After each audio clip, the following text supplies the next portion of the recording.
दुनिया में हर इंसान चाहता है कि उसे सुंदर दुल्हन मिले, लेकिन सोचिए अगर शादी के बाद घूंघट उठाते ही वो दुल्हन भूतनी निकले तो आपका क्या हाल होगा।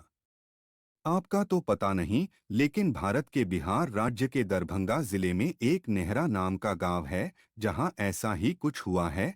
आइए आपको पूरे किस्से पर लेकर चलते हैं।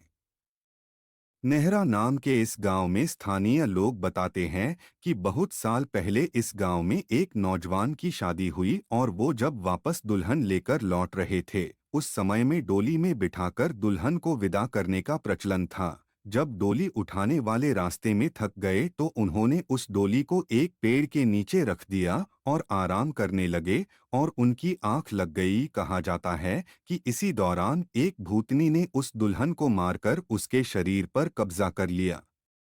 इस वाकये के बारे में किसी को भी पता नहीं चला और डोली दूल्हे के घर पहुंच गई। रात को जब दूल्हा सुहागरात में अपने कमरे में गया और जैसे ही दुल्हन का चेहरा देखने के लिए घूंघट उठाने लगा तो अचानक उसे जोरदार प्यास लगी और पानी पीने की इच्छा जताई। तो उस दुल्हन ने वहां बैठे बैठे अपने हाथ लंबे कर कुएं से पानी का लोटा भर लाई। इतना देखते ही दूल्हे के होश उड़ गए और वो जमीन पर गिरकर बेहोश हो गया। और जब उसे होश आया तो उसके सामने उसकी दुल्हन एक भूतनी भूतनी दुल्हन के रूप में बैठी थी, और उसने दुल्हे से कहा कि तुम मेरा राज जान चुके हो, इसलिए तुम्हारे पास मैं नहीं रह सकती, और ऐसा किया तो तुम्हारी जान जा सकती है।